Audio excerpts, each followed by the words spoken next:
50% ఓట్లు ఇచ్చి కాంగ్రెస్ పార్టీకి ప్రజలు అండగా నిలబడి మా ప్రభుత్వాన్ని ఆశీర్వదించి 51% ఓట్లతోని ఈరోజు జూబ్లీహిల్స్ ఉప ఎన్నికలో కాంగ్రెస్ అభ్యర్థి నవీన్ యాదవ్ గెలవడం జరిగింది. దీన్ని అర్థం చేసుకున్నాకైనా ప్రభుత్వం చేపడుతున్న అభివృద్ధి కార్యక్రమాలు సంక్షేమ కార్యక్రమాలు కొనసాగుతున్నాయి. కొనసాగడానికి ఇంకా కొంత సమయం పడుతుంది, అమలు చేయడానికి సమయం పడుతుంది. ఆర్థిక పరిస్థితి ఏ విధంగా ఉందో వివరించడం, వీటన్నిటిని కూడా తీసుకొని ముందుకు వెళ్తున్నామని ప్రజలు ఒక అభిప్రాయానికి వచ్చి మాకు అవకాశం ఇస్తూ వస్తున్నారు.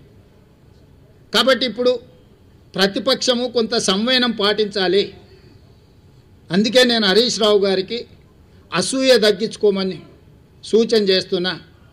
వారు శాసనసభలో ఆ కుర్చీలో కూర్చొని ఇటువైపు చూసే చూపులు చూస్తే నిజంగానే ఆ చూపులగిన శక్తి ఉంటే ఇక్కడ పక్కన మొత్తం మాడి మసైపోయి బూడిదైపోయి భూమిలో కలిసిపోయేటట్లాంటి ఇట్లా ఏమంటారు మొహమంతా పెంజరించుకొని ఇట్లా ఇట్లా అంటే ఇట్లా రక్తమంతా మొహంలోకి తెచ్చుకొని కందిపోయినట్టు మొహం పెట్టుకొని ఇటు చూస్తుంటాడు. అది ప్రజలు గమనిస్తున్నారు.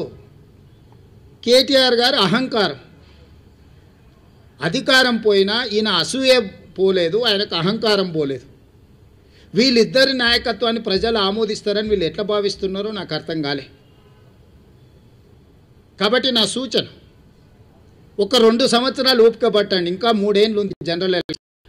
చివరి సంవత్సరంలో రాజకీయాలు చేద్దాం.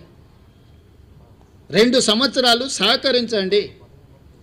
ప్రతిపక్షంగా మీరు సూచన చేయండి, సమస్యల్ని లేవనెత్తండి, ప్రభుత్వానికి విజ్ఞప్తి చేయండి, అవసరం అనుకుంటే నిరసన తెలపండి, ధర్నా చేయండి. ప్రజా సమస్యల మీద మాకు అభ్యంతరం లేదు, మేము అనుమతులు ఇస్తున్నాము. చట్టసభలలో చర్చలు చేయండి, ప్రభుత్వాన్ని ప్రశ్నించండి.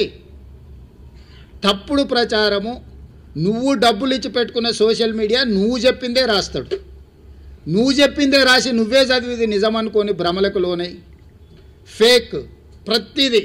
నవీన్ యాదవ్ ఇట్లా మాట్లాడిండు, లేకపోతే బట్టి విక్రమార్క గారు ఆ విధంగా అన్నాడు.